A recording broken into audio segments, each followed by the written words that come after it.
Bos-bos, belum juga masuk bulan Ramadan, tapi tren baju Lebaran 2026 sudah muncul. Ini dia bos, gamis rompi lepas yang sudah laris manis dibeli di Pasar Tanah Abang, Jakarta Pusat. Gak perlu nunggu bulan Ramadan, pedagang di sini jelas sudah ketiban cuan. Gimana enggak? Ratusan juta rupiah berhasil dikantongi berkat penjualan gamis rompi lepas.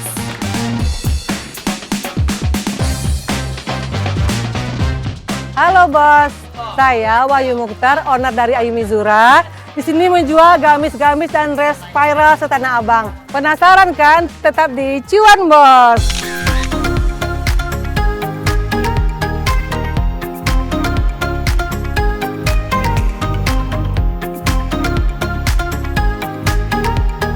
Bos, berbeda dengan tahun-tahun sebelumnya, tren baju Lebaran hadir jauh lebih cepat. Ini bermula dari video viral seorang pembeli yang mencoba gamis rompi lepas di Pasar Johar, Semarang. Berkat video ini, banyak orang berburu beli gamis rompi lepas sekarang daripada harganya melonjak naik menjelang Lebaran. Pedagang pun mendapat angin segar dari tren baju Lebaran 2026 yang sudah ditentukan ini.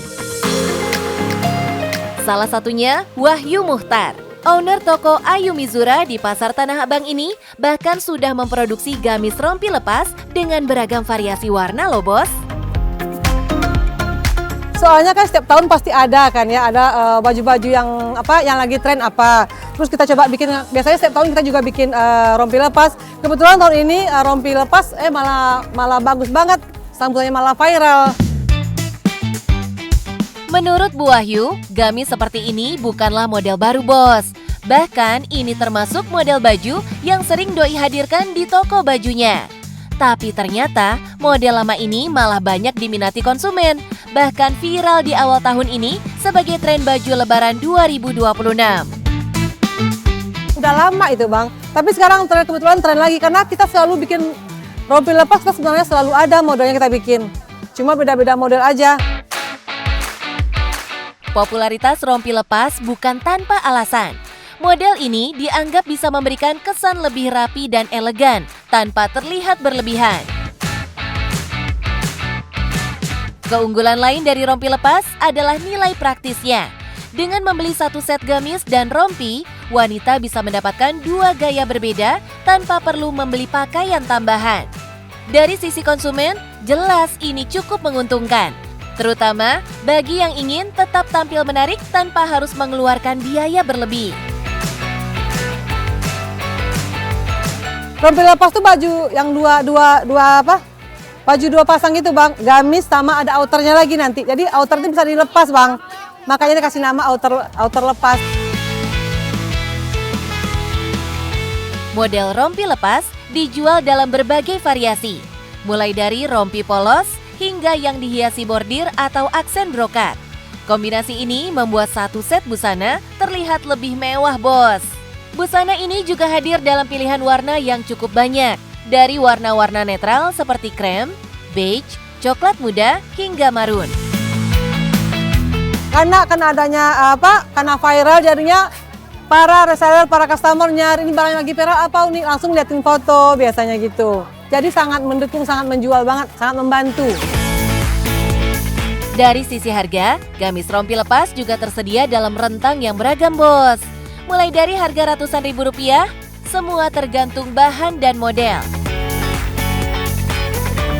Bos, meski kebiasaan orang buat belanja baju saat ini sudah berbeda, orang lebih suka belanja online. Tapi tren rompi lepas ini seolah memberi angin segar buat pedagang toko offline di Pasar Tanah Abang. Kalau buat Bu Wahyu yang punya toko di Pasar Tanah Abang dan memanfaatkan penjualan online, keduanya punya nilai transaksi yang sama-sama tinggi. Ini strateginya dari online juga bang. Ini online juga, online sangat mendukung, sangat membantu ya. Sangat membantu, biasanya kita online juga. Terus kita bikin konten-konten juga yang menarik biar orang tertarik juga gitu loh. Boleh spill dong Bu Wahyu, berapa sih cuan dari penjualan gamis rompi lepas ini? Ada ratusan tapi lebih lah, maksudnya lumayan lah bang, alhamdulillah. Tuh bos, ratusan juta rupiah sehari. Dan ini pastinya bakal terus bertambah saat masuk bulan Ramadan dan menjelang Lebaran. Pintar membidik peluang dari konten viral bisa jadi cara jitu buat panen cuan. Tapi ingat, kualitas dan pelayanan juga harus dijaga ya, supaya pelanggan tidak lari. Nah bos, ada sedikit tips nih dari Umi. Yang pertama, kualitas harus selalu dijaga. Yang kedua, harus selalu update mode-mode terbaru. Dan yang ketiga, pelayanan harus selalu dijaga. Mau belanja, mau nggak kesambar, yang penting kita harus selalu ramah. Yang penting, cuan bos.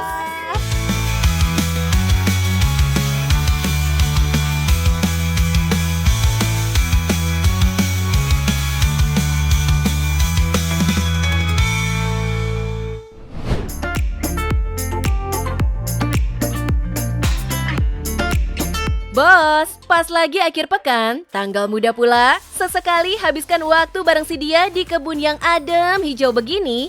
Rasanya gimana gitu ya? Waduh, kita sih emang suka surprise ya. Tapi kalau kejutannya kejatuhan durian, ini tergolong rezeki apa kualat ya?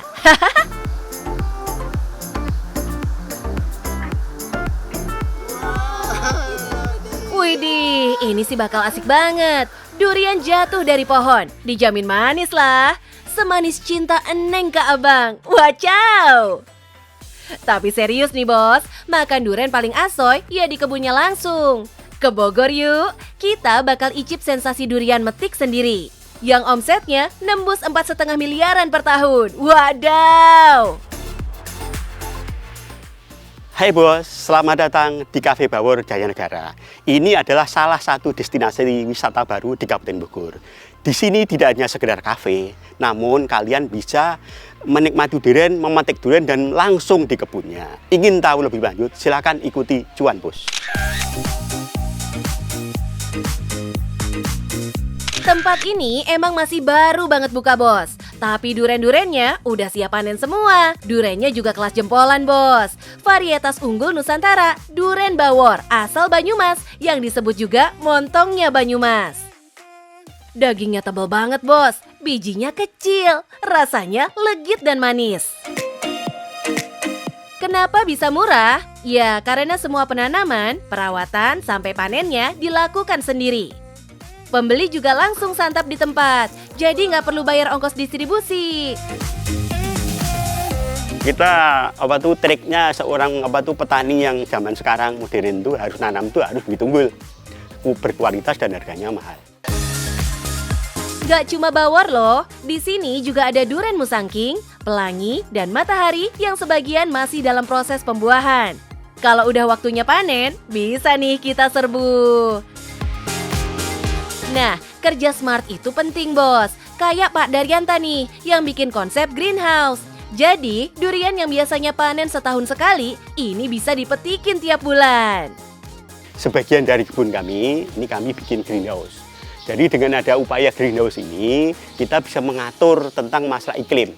Tata penggunaan air dari pohon durian itu kita atur. Top Pak! Greenhouse inilah yang bisa bikin Pak Daryanta akhirnya membuka wisata petik durian. Sekalian Doi kasih edukasi gimana cara penanaman dan pembuahan durian. Pak, durian yang siap petik dan rasanya enak tuh yang gimana sih Pak cirinya? Salah satu cirinya adalah ini tuh coklat, kecoklatan, kemudian ini durinya ujung durinya sudah mulai hitam, kemudian di sini tampak sendinya itu udah kelihatan jelas hitam. Nah, durian yang udah matang bakal lebih nikmat lagi kalau didiamkan dulu 2-3 harian. Aromanya jadi makin wangi dan dagingnya makin lembut. Pantes aja, sejak masuk masa panen, durian di sini selalu sold out di booking fans berat durian. Gak cuma bisa kekenyangan durian di sini bos, kafenya juga punya aneka menu asyik yang endul-endul rasanya. Mulai dari nasi goreng kecombrang, sop iga, sampai buah-buah segar hasil panen sendiri seperti alpukat dan buah naga siap diolah jadi apa aja. Harganya cincai lah, mulai 15 ribuan aja. Abis makan kenyang, jangan lupa icip aneka olahan duriannya. Ada pancake dan es krim yang jos banget disantap sambil santai. Pak, durennya enak, kafenya enak, tempatnya juga unik.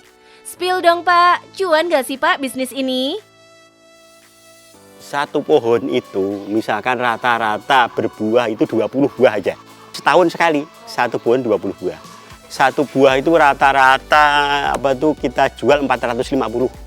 Ya, berarti satu pohon setahun kan udah 9 juta.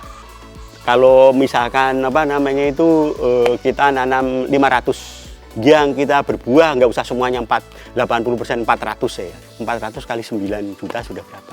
Itu per tahun. Seru nih kalau udah diajakin matematikaan. Kalau satu pohon bisa menghasilkan 9 jutaan sekali panen, nah kalau dikalikan 500 pohon, hasilnya 4,5 miliar setahun, Bos. Kalau dibagi 12 bulan, masuklah cuan sekitar 375 jutaan per bulan, Bos. Ini baru hitungan kasar ya, Bos. Kalau buah hasil panennya ternyata bongsor-bongsor banget, bakal beda cerita. Tapi, persiapkan juga kemungkinan rugi juga, Bos. Jadi pengusaha kan kudu logis dan siap hadapi resiko. Kayak Pak Daryanta, yang tadi hitungannya termasuk kemungkinan 100 pohon gagal panen. Lucunya Bos, ada satu hal yang agak-agak bikin Pak Daryanta menyesal. Apa tuh? Kenapa baru mulai bisnis ini di usia pensiun? Kok nggak dari dulu-dulu aja gitu?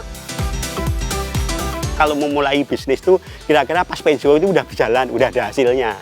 Karena usaha apapun itu kan pasti awalnya pasti rugi, pasti mengeluarkan uang banyak. Selama kita masih memulai bisnis, kita masih punya penghasilan, kan bisa dipasok pembiayaannya itu dari itu.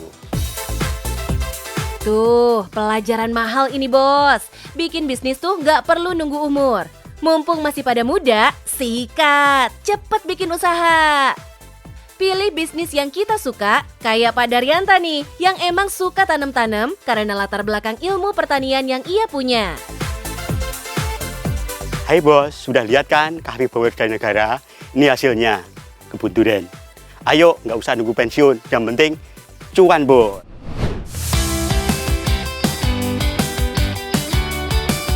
Bos-bos, yang cuan berkat durian bukan cuma pemilik kebun, kedai es durian ini juga.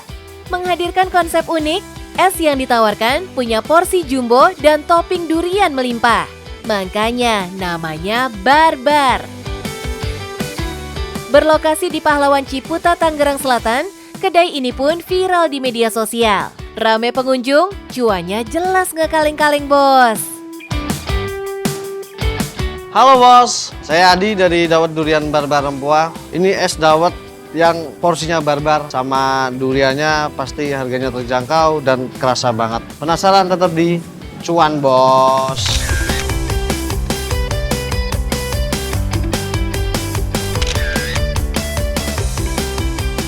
Bos-bos, usaha ini punya konsep menggabungkan es dawet tradisional dengan durian.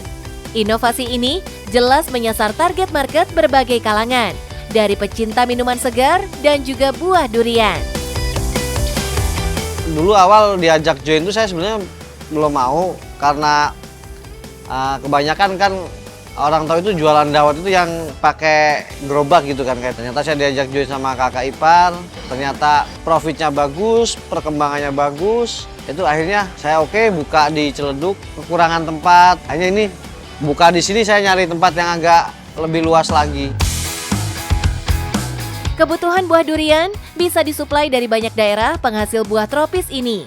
Stok melimpah saat musimnya dan bisa disimpan di freezer dalam waktu lama untuk menjaga pasokan. Bos, ini dia menu andalannya. Es dawet durian barbar. Dalam satu mangkuk berisi potong durian utuh, potongan buah, dawet hijau yang lembut, ketan yang menambah kesegaran. Menu lain yang layak dicoba adalah sop durian. Tidak banyak tambahan topping, hanya potongan durian. Itu yang pertama pasti dawet durian barbarnya, yang kedua sop durian, sama es teler. Es teler itu ada es teler original sama es teler durian. Kalau dawet durian itu isinya yang pertama itu ada ketan hijau, terus ada cincau, nangka, sama durian biji, sama durian daging. Ditambah kuah khas dari kita itu, kuah krimernya itu. Es teler Barbar juga jadi primadona, Bos. Satu porsi es teler di sini dipenuhi dengan alpukat matang, jeli segar, dan potongan nangka manis. Nah, es teler teko juga nggak kalah eksis. Isiannya melimpah dan cara penyajiannya juga unik. Soal harga, mulai dari 15.000 sama 35.000 buat ukuran jumbo. Yang paling gede itu porsi jumbo harga 29 yang dawet durian. Kalau sop durian itu full durian biji sama durian daging doang. Sama ada gula arennya. Yang kita tonjol itu ya kayak dawetnya sama duriannya itu. Kalau yang suka durian kan pasti kan pengen nyobain tuh. Nggak full durian doang, kan ada olahan lain-lainnya juga gitu. Bos, meski sudah viral, Adi terus lancarkan berbagai strategi. Konsisten dan inovasi produk untuk menghadapi kompetisi seperti yang sering dilakukan bisnis kuliner kekinian. Yang susah itu mempertahanin kualitasnya itu. Yang apalagi ini karyawan pada baru semua, baru ngumpul, baru pada kenal, baru seminggu lah lama-lamanya. Itu masih banyak miskomunikasi. Itu paling yang kita perbaiki setiap hari biar dari pelayanan biar lebih baik lagi. Biasanya kan kalau zaman sekarang sosmed sama dari story lah, mulut ke mulut. Dengan waktu operasional buka dari 10 pagi sampai malam, ratusan pengunjung berdatangan, bahkan mencapai ribuan selama weekend. Sehari kurang lebih sekitar 500-an orang lebih sih. Pastinya berapa itu saya kadang pingin ke bawah ngikut bantuin juga, lihat orang banyak pusing, Kak. Kalau satu orang keluarkan 50.000, omsetnya bisa tembus jutaan rupiah per hari. Kalau sebulan, ya tinggal kalikan saja. Menyala, bosku. Nah, Bos, kalau mau bikin usaha seperti saya kayak ini dawet durian Barbar, itu satu cuma tipsnya menurut saya ya, nyari tempat yang strategis, mendapatkan bahan baku dan merawat bahan baku agar lebih fresh lagi. Harus menjaga kebersihan karena kita jualan es sama krimernya yang lengket, dan siap menerima kritikan dari customer. Apapun itu usahanya, yang penting cuan, Bos.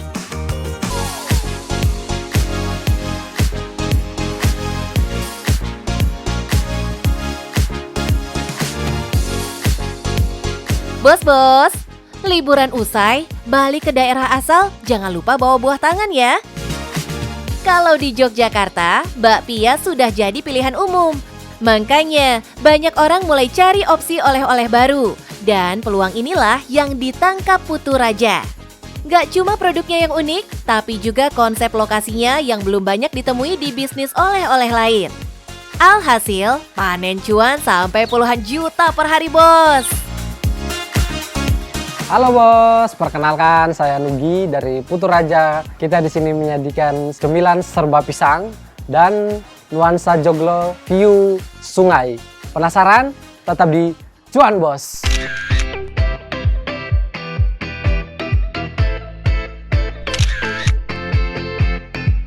Bos, toko oleh-oleh ini nggak dibangun di tengah kota, tapi di pinggir sungai dengan konsep rumah joglo dan suasana alamnya yang khas. Ini bukan tanpa alasan, Bos. Sang owner pengen ini jadi tempat persinggahan wisatawan, bukan sekedar belanja oleh-oleh.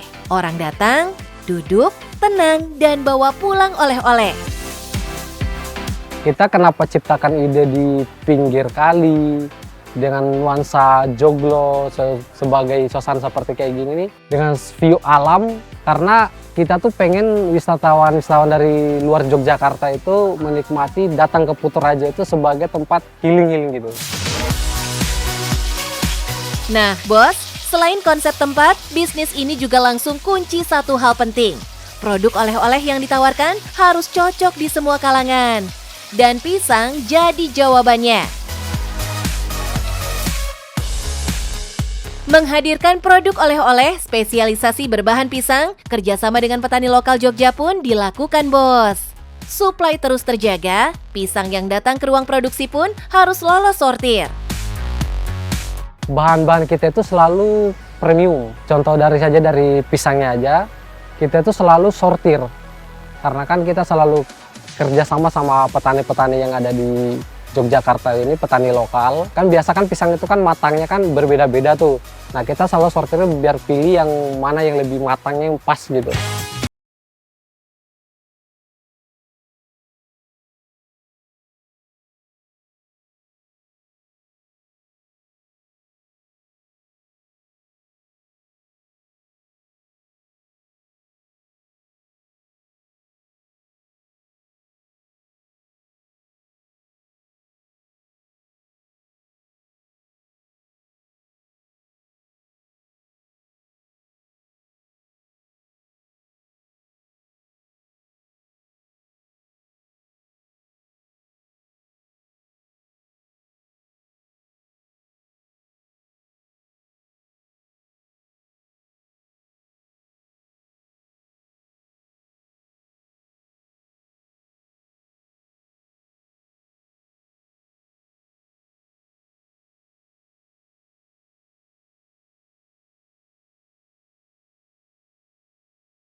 Bos, dari sini kelihatan jelas kalau ini bukan sekedar jualan produk oleh-oleh, tapi bangun sistem. Tempatnya dapet, rasanya masuk ke semua kalangan. Begitu pula dengan variasi produknya. Dan jangan lupa strategi jualannya, Bos. Di sini, tim dapur dan tim konten media sosial jalan beriringan. Lewat konten yang dibikin,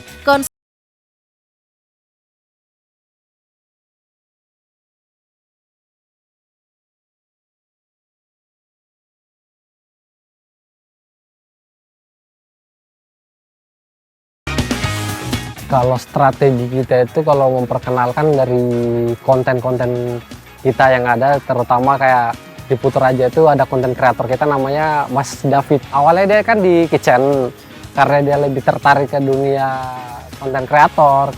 Jadi dia lebih senang mempromosikan ke Putu Raja di dunia media sosial kayak gitu. dengan konten yang dibikin, label bolu pisang premium pun bisa sampai ke konsumen. Dengan begitu, mereka berani nggak banting harga.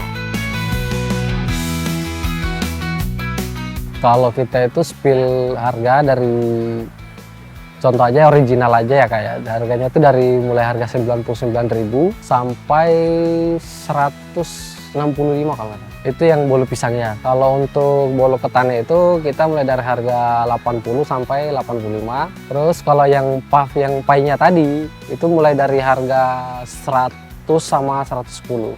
Kenapa kita berani dengan harga seperti itu? Karena kita yakin dengan bahan-bahan yang kita pilih yang selalu premium ini, kita yakin bahwa saya sampai ke lidah customer kita itu nyaman gitu Kak. Tuh bos, harga satu kotak bolu pisang di kisaran 99.000 sampai 160.000 rupiah. Sementara produk lain seperti puff dan pai pisang 100 ribuan. Dia cuman harga khusus di bolu wallnya aja utuhan. Nah kalau yang di DN itu kita udah di ini Kak, udah free sama candle-nya itu, butternya itu. Kalau bawa pulang baru bayar. Itu per packingnya itu kalau nggak salah 10.000. Dan disinilah model bisnisnya kelihatan jelas bos. Putu Raja tidak main di margin tipis dengan harga murah, tapi main di kualitas dan juga volume yang tinggi. Di hari biasa, terjual 200 box per hari, omsetnya bisa tembus 24 juta rupiah. Sementara di weekend atau musim libur, penjualan naik hingga 450 box per hari. Omsetnya no play-play bos, 50 juta rupiah per hari. Dengan angka segitu, kesalahan satu produk saja bisa berdampak besar. Makanya, maintenance bukan opsi, tapi kewajiban harian. Jadi tiap hari itu kita selalu briefing untuk pelayanan kita harus selalu diperbaiki. Kita selalu mempertahankan kualitas kita itu biar premium terus. Dari produk, dari servisnya kita seperti apa, dari pelayanan-pelayanannya kita harus kayak gimana. Kalau dirangkum, Putu Raja itu bukan cuma jual bolu pisang, tapi jual identitas oleh-oleh Jogja yang baru, premium, dan siap dibawa pulang kemanapun. Nah bos, dalam berbisnis itu kita ada tiga poin. Poin pertama, menjaga kualitas produk. Kedua, tetap mencari identitas produk tersebut. Ketiga, dan selalu untuk fokus ke konten-konten agar penjualan kita selalu membaik. Dan yang paling penting, cuan bos.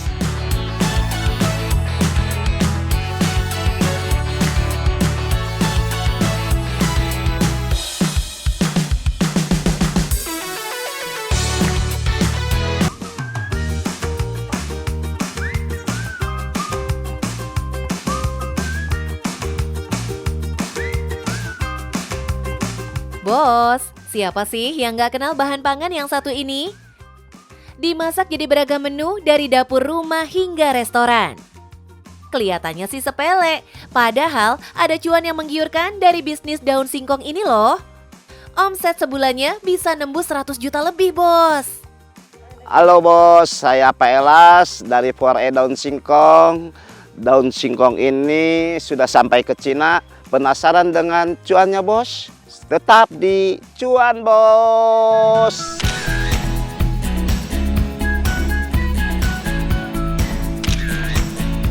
Pak Elas, pemilik daun singkong 4E dari Kemang, Bogor, Jawa Barat, bukanlah pebisnis besar. Dia murni seorang petani yang memulai dari lahan 200 meter persegi saja. Tapi sekarang, lahan yang dia gunakan sudah sampai 10 hektar. Oh, dulu saya awal merintis dengan sedikit lahan saya manfaatkan, lalu saya perlebar lah gitu ya, cari ke sana sini, punya teman di pelebar. Kalau dulu Bapak nanam daun singkong awal paling ada juga tanah ukurannya 200 meter gitu ya. Dikarenakan daun singkong semakin lama semakin katanya banyak peminatnya. Kalau yang biasa yang diambil daun itu biasanya singkongnya singkong mentega. Dia ditanam, dipanennya juga dalam jangka 40 hari langsung panen, langsung jadi cuan. Nanti kalau yang diambil singkong itu 1 tahun baru bisa panen. Daun singkong mentega dipilih bukan cuma karena cepat tumbuh, bos, tapi juga karena teksturnya lebih lembut, rasanya nggak getir dan punya warna hijau cerah. Berbeda dengan daun singkong biasa, kadang masih keras walau sudah direbus. Ya, ini tahap pemetikan ya dari ibu-ibu semua. Nanti setelah pemetikan ditimbang, baru setelah ditimbang siap dikirim ke rumah makan. Ada yang 1 kilo permintaan, ada yang 2 kilo. Baru siap dikirim ke setiap rumah makan. Dalam 1 hari, sekitar 15 orang terlibat. Mulai dari proses panen, sortir, hingga pengemasan. Untuk pengirimannya, Pak Elas udah punya pelanggan setia. Rumah makan Padang di Jakarta, Bogor, Bekasi, Tangerang, sampai Merak. Tapi tidak cuma lokal, bos. Daun ini juga ikut terbang ke Cina loh. Alhamdulillah ya, dikarenakan dengan awalnya Bapak istilahnya banyak yang ini, akhirnya Bapak punya kenalan, ada yang minta daun singkong sama Bapak itu buat ke ekspor ke Cina. Ya bos, di beberapa wilayah di Cina, daun singkong memang dikenal sebagai bahan pangan dan obat herbal. Dipercaya bisa melancarkan pencernaan dan menurunkan tekanan darah. Siapa sangka, daun yang biasanya kita anggap lauk rumahan bisa dilirik pasar mancanegara. Sekali kirim bisa 400 kilo untuk lokal dan 500 kilo daun singkong untuk diekspor ke Cina. Jadi setiap hari pengiriman Bapak itu ada mencapai 4 kintal ya. per hari itu 400 kilo. Jadi 1 kilonya Bapak menjual minimal itu harga 12.000 sampai ke tempat begitu. Rumah makan Padang. Tuh bos, dalam sehari omsetnya bisa tembus hampir 5 juta. Kalikan aja sebulan, cuannya bisa tembus 100 juta lebih. Ini baru dari penjualan ke rumah makan Padang, belum termasuk yang diekspor ke luar negeri. Tapi di balik cuan yang menggiurkan ini, ada juga tantangan yang harus dihadapi Pak Elas. Sebetulnya daun singkong itu emang tanaman yang sangat mudah ya. Dia baik katanya ditanam aja langsung tumbuh begitu. Kalau cuacanya musim hujan.